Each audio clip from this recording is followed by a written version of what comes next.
Hey everyone, welcome to Locked On Lakers for Monday. Brian Kamenetsky, Andy Kamenetsky, as the offseason kicks off. The Lakers have big questions around their stars. What are Luka Dončić and LeBron James going to do? That's next.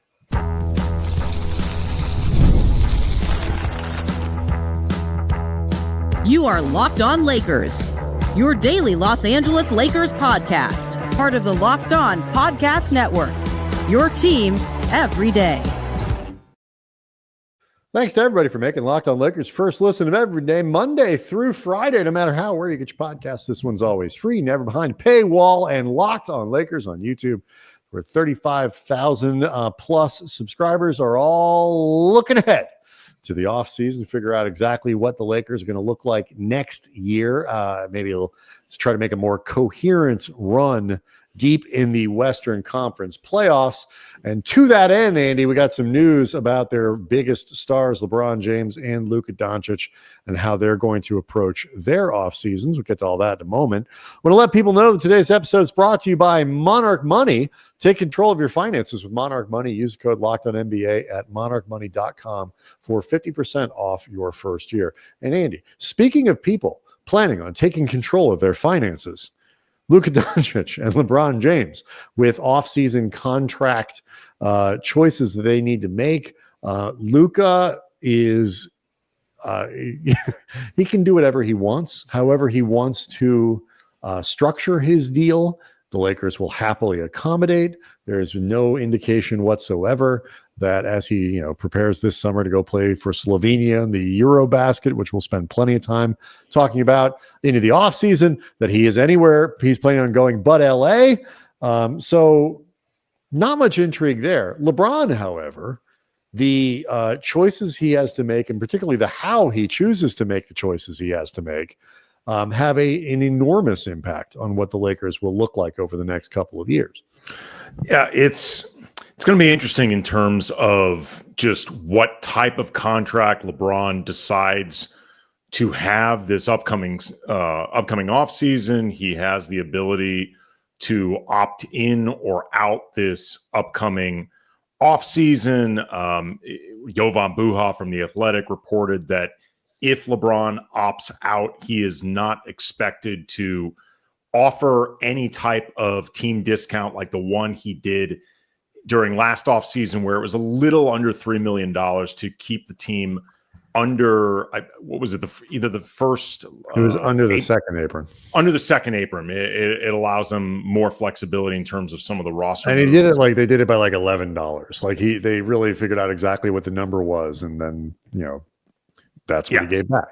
Right. So it's not expected that he's going to do that this time around, although who knows? I think these things can be fungible in terms of what's being reported right now. I don't know how much that matters for a decision that LeBron is not going to be making until the end of June. And that decision. And just so people are aware, it's not exactly the same issue as it was last year, where LeBron can leave $3 million on the table, which, hey, it's $3 million, but whatever that number was, to get the Lakers to a place, and really the big thing here would be for the Lakers to be able to use a full mid-level, the non whatever it is, the non apron or taxpayer mid-level, non-taxpayer mid-level.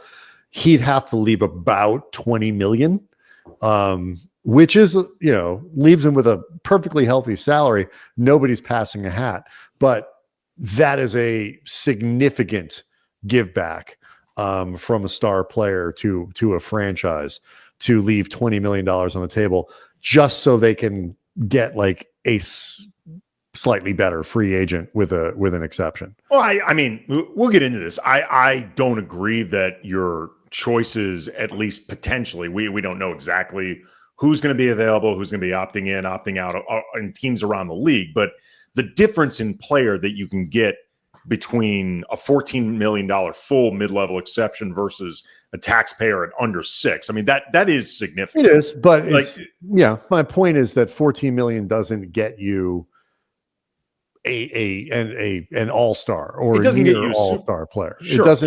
It doesn't. We're not talking about if LeBron came back for $2 million. Okay, now we're talking about something, but the difference that we're talking about here with that, just the taxpayer versus not low, to put that out there, isn't enough, because there are a lot of people who even believe, if LeBron doesn't come back, they suddenly have an extra $50 million to play with, for example. I mention this solely so people understand, right? You're not getting, it's not like LeBron giving the 20 million back allows them to go get the prime free agent on the market. No, whoever that is in what is expected to be a pretty weak year. So people understand, if LeBron walked away, the Lakers would, as currently constructed, gain about $16 million in cap space. That could be affected by what happens with Dorian Finney-Smith. If, say, Gabe Vincent or Maxi Kleber was basically dumped into somebody else's salary space, things like that. But LeBron just outright walking in and of itself would create about 16 million cap space, which, to my earlier point, that would obviously get you at least potentially better level of player than what you are left shopping with, just under $6 million as your only exception. But you're not going to be all of a sudden be in the superstar sweepstakes if LeBron leaves. That $50 million doesn't just shift back to the Lakers in different form. And that's just if LeBron walks, the player you're going to get, the money you get in that, because of that, doesn't get you a player anywhere near as good as LeBron. Yeah. And we're in this really weird place right now, a very complicated place, and something I've talked about a lot over the last couple of years and was reminded of as you were having this conversation with a lot of different people on Twitter over the weekend about people wanting LeBron to walk away, whether because they mistakenly believe that $50 million just shifts back to the Lakers with endless possibilities, or they're just tired of LeBron, whatever. The Lakers are in this complicated place where LeBron is undoubtedly still playing at a high level. And what he is doing is quite literally unprecedented. It is remarkable that he is still able to perform at this level, to play as many games as he did last season. I've said many times that the surge the Lakers had defensively, the number one thing was LeBron dedicating himself on defense. Like, I don't think anything else happens without LeBron doing that at age 40, which is, like many things LeBron did, unprecedented. So LeBron is still really good, and both of us appreciate. This is the longest setup for a butt I've ever because heard. It ain't my first day, and I know how much people ignore context. We got like a good minute left in the segment if you want to really hammer. Well, that's home the other thing too. Everything before the butt. Well, Brian, I also have been doing this a long time. I know how long our segments are. I know how to pin us towards a break. Thank you for just taking people behind the curtain and ruining the magic. The much fourth appreciated. wall, right?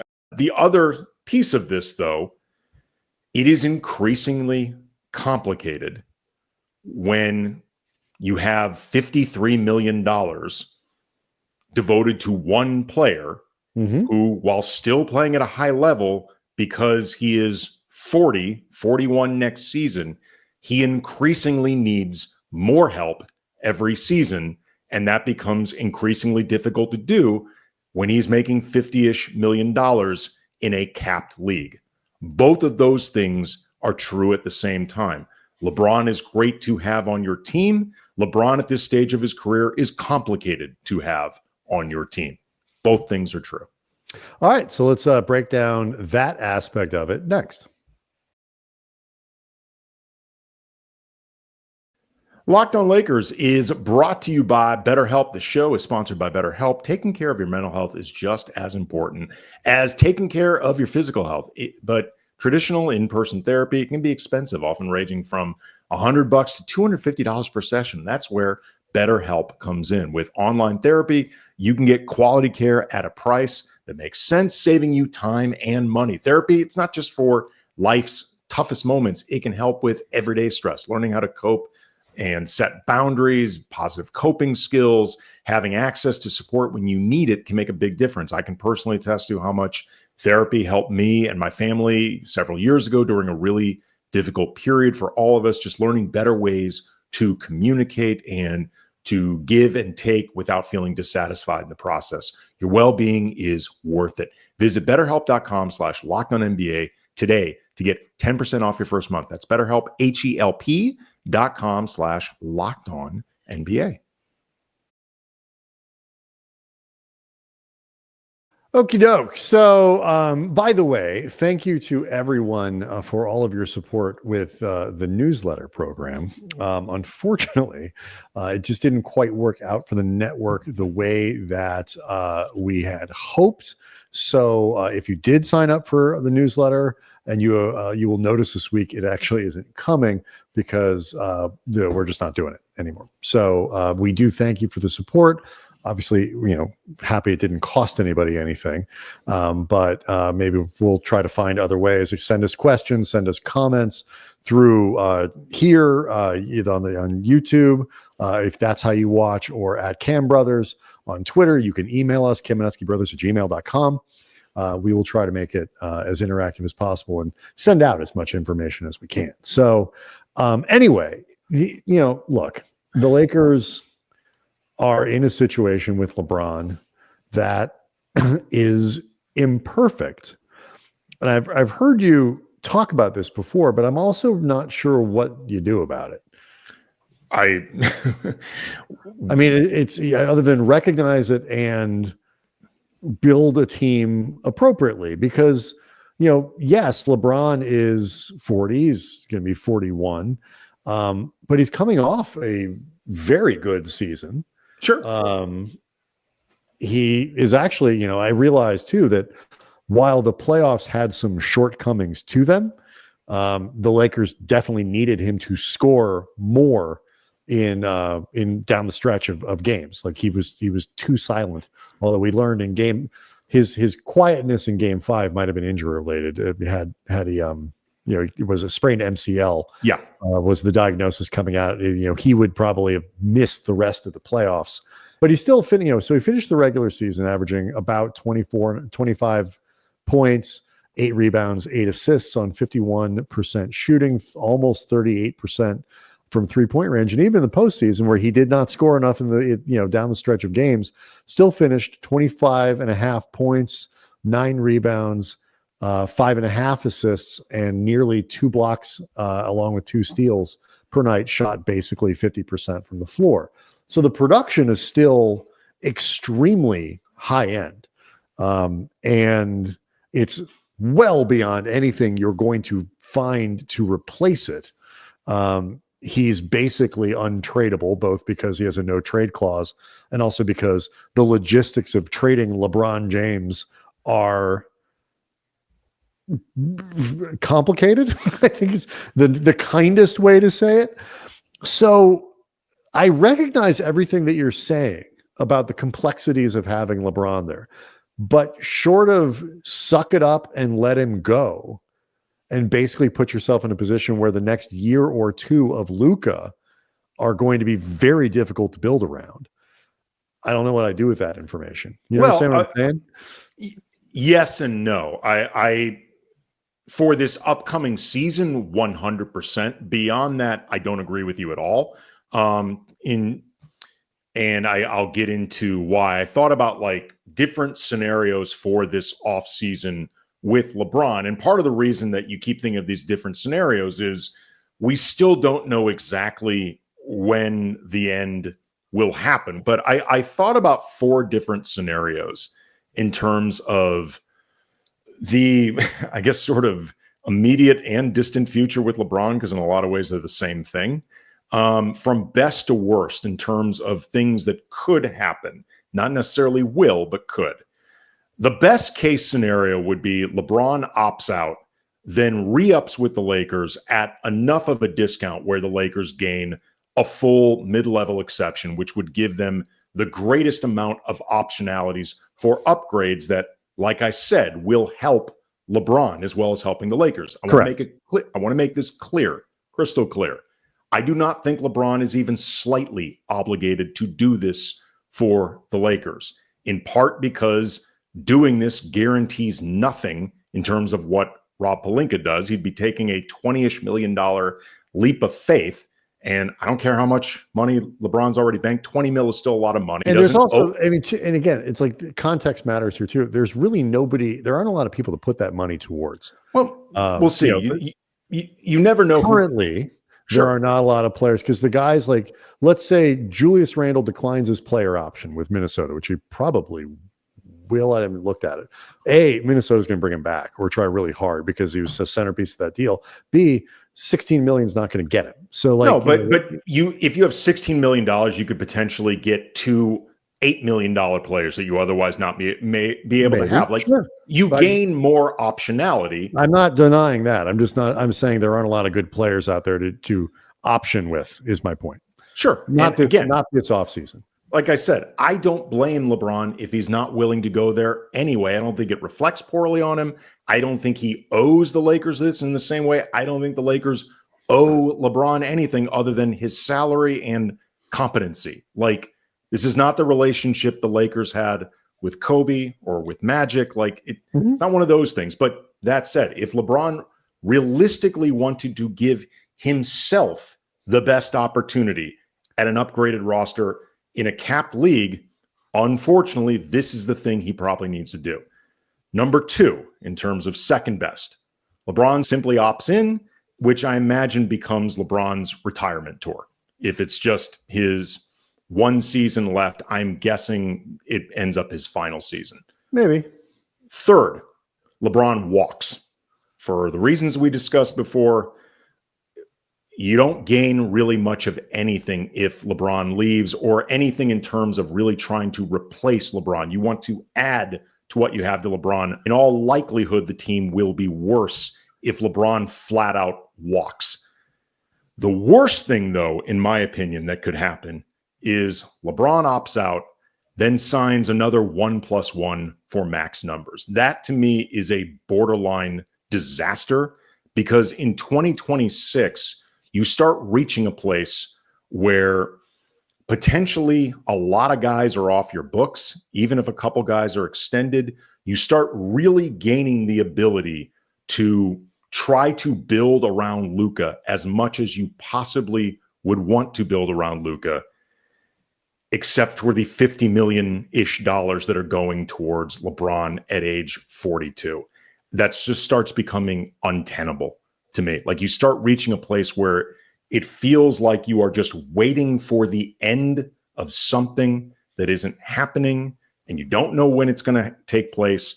And then in the meantime, by the time you have the entire flexibility to really put the team around Luka that you want, he's like 28, 29. Like, I think LeBron, to be honest, would start generating some resentment, particularly if it looks like he's sticking around because he wants to play either with or against both Bronny and Bryce. I've seen the Bryce stuff. He's certainly not going to make him draft 2 of his sons. But even if he's sticking around so he can play with Bronny against Bryce, if it appears that way, I think it will start engendering resentment from Laker fans. Like, you're really overstaying your welcome. And I also think it's the worst case scenario for the Lakers. Like, the idea of going through summer of 2027, and then maybe you're doing this all over again. And we know the Lakers are never going to kick LeBron out the door. So along those lines, I got a question for you, which we can tackle next. Locked on Lakers is brought to you by Monarch Money. You ever check your bank account and wonder, where did all the money go? Between dining out, online shopping, entertainment, it's really easy to lose track. And that's where Monarch Money comes in, your personal CFO, giving you full visibility and control over your finances. Monarch Money, it's not just a budgeting app. It's a complete financial command center. You can track your accounts, investments, spending all in one place. So you stop managing your money and you start building wealth. You can enjoy the convenience of not juggling multiple apps anymore. Just use Monarch to check your finances, track spending, even plan long-term goals. And managing money with your partner is smoother than ever. You can track shared and personal accounts, set goals, stay on the same page without the stress. Take control of your finances with Monarch Money. Use code LOCKEDONNBA at monarchmoney.com for 50% off your first year. That's monarchmoney.com, code LOCKEDONNBA for half off your first.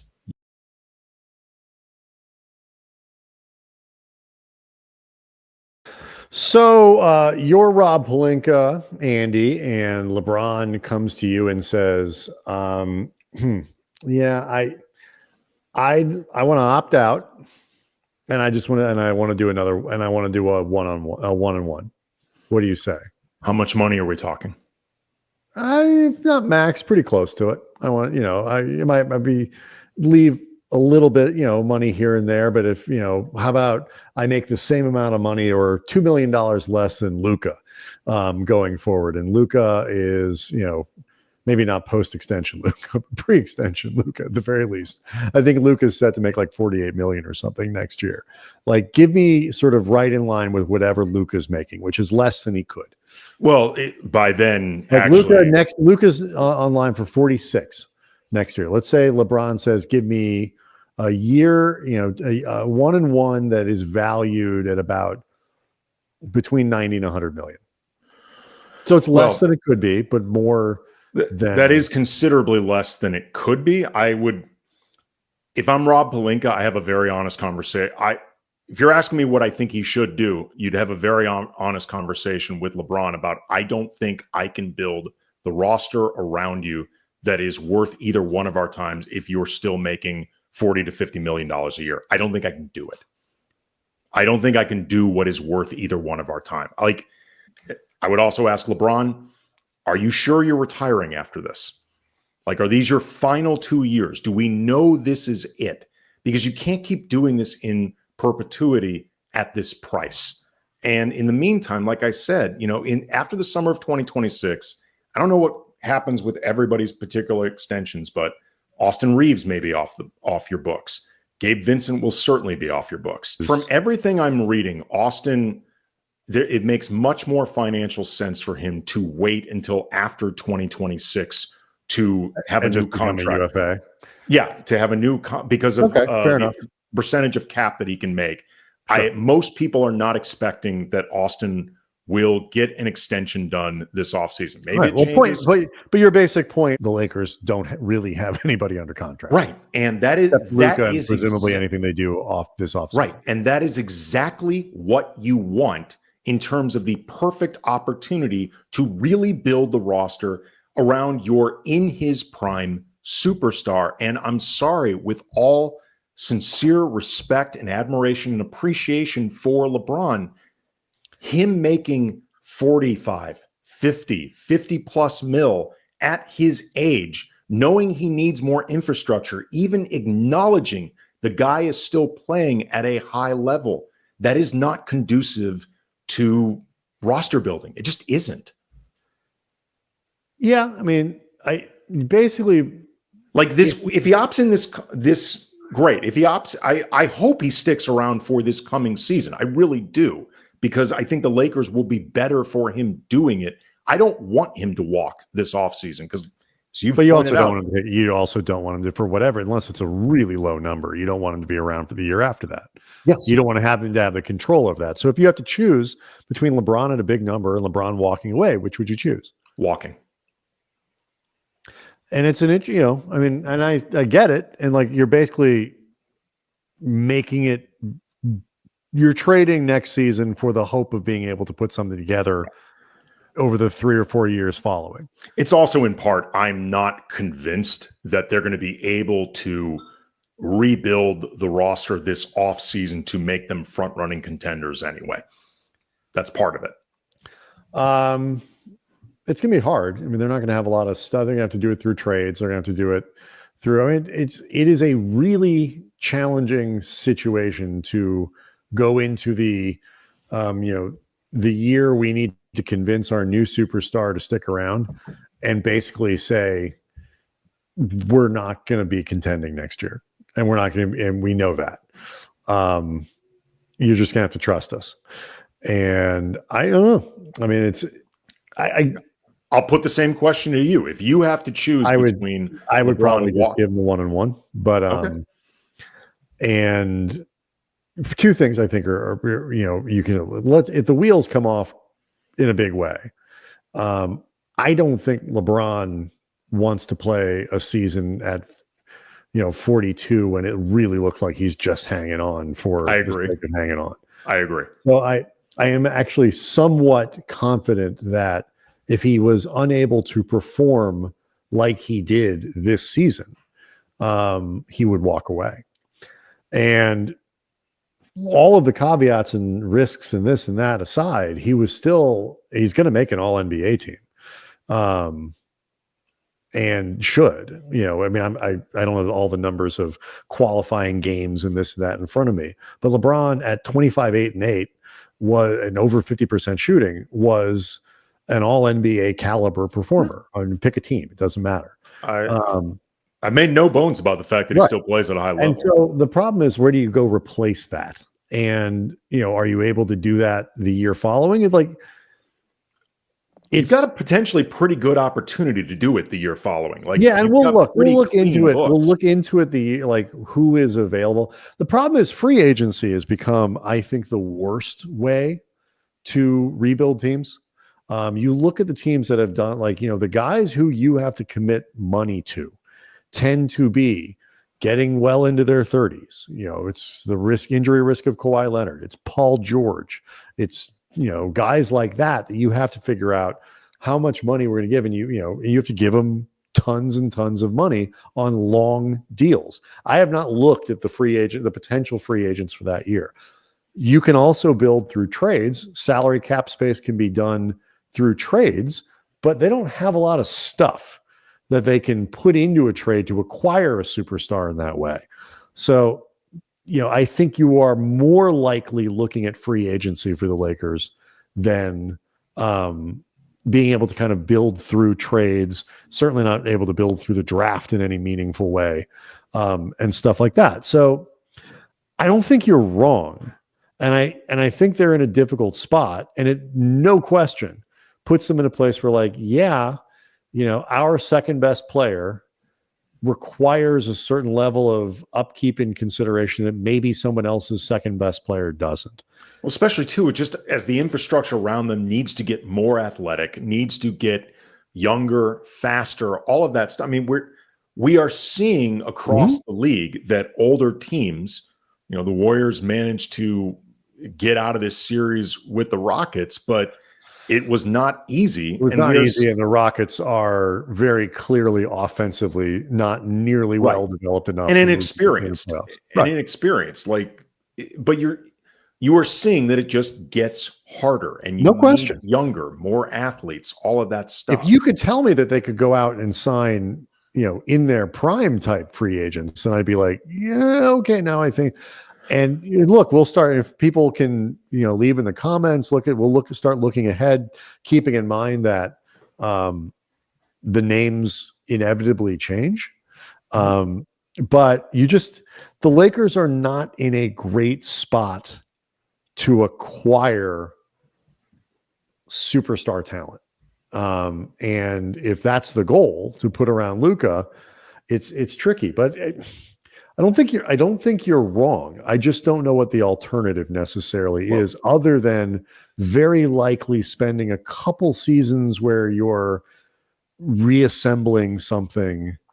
I don't know. I don't know if I trust them to be able to both do it and then have the personnel available to reassemble in one off season what you're trying to do around Luka. That to me doesn't feel very realistic either. None of these paths are going to be easy. We've talked about for a couple of years the Lakers being in somewhat of a disadvantageous place in terms of the spot that they're working from right now for building. Still in some of this can be crazily enough still connected back to Russ and that deal and the stuff that they had to all of the things they had to do in order to even somewhat unwind it. I want to make it clear, the better case scenario that I was talking about, I don't think will be easy necessarily. I'm just thinking about in terms of if I had to play the odds, what will give me the best chance if it's, if it's potentially a worse season in 2026 for what appears to be more flexibility to build a proper Luka-centric roster around Luka versus a couple more years at least with LeBron at that salary with those needs. It's not a matter of wanting to see LeBron leave. It's a matter of it's a capped league. Them's the rules. Right. I mean, they do get a little bit of benefit of the cap going up, but we'll see, depending on how much space he wants to take. I do agree with you. Probably the best scenario for them is anything that gives them certainty. If LeBron said 1-1, but, handshake deal, if I break down and suck next year, I'm going to walk away. But I'm done after 2 years. Like, that's it. That gives them enough certainty that they can start to maneuver around in that way. The hardest thing about LeBron has always been, and we've talked about this, that it's just, he keeps playing. This has gone on longer than anybody, including LeBron, I think, expected it to, 100%. In terms of him playing it at a high level. And the best case scenario for the Lakers probably would be opt out, sign for 1 year at whatever number you want, and then he is an unrestricted free agent the year following, and everybody can make decisions. Look, that part I completely agree with. Look, this coming season, if LeBron wanted to opt in for 1 year, I don't really care what they pay him. Like, if this was going that's to what I'm saying, but that was the scenario presented. The best one is obviously he comes for less money, but I'm not putting $20 million. The best realistic would be he opts in for next season. Pay him whatever he wants. It's a clean exit, and then in the summer of 2026, the Lakers have the full ability to work around Luka with a lot of space. That to me is the best. And that could mean still bringing LeBron back, but it doesn't need to. He doesn't exert that control over the organization. That's the big thing. Anyway, Locked On Lakers on YouTube is where you can go hang out with 35,000 or so subscribers. Make sure you're leaving us questions, leave us comments. We will use them liberally throughout the off season. See everyone tomorrow.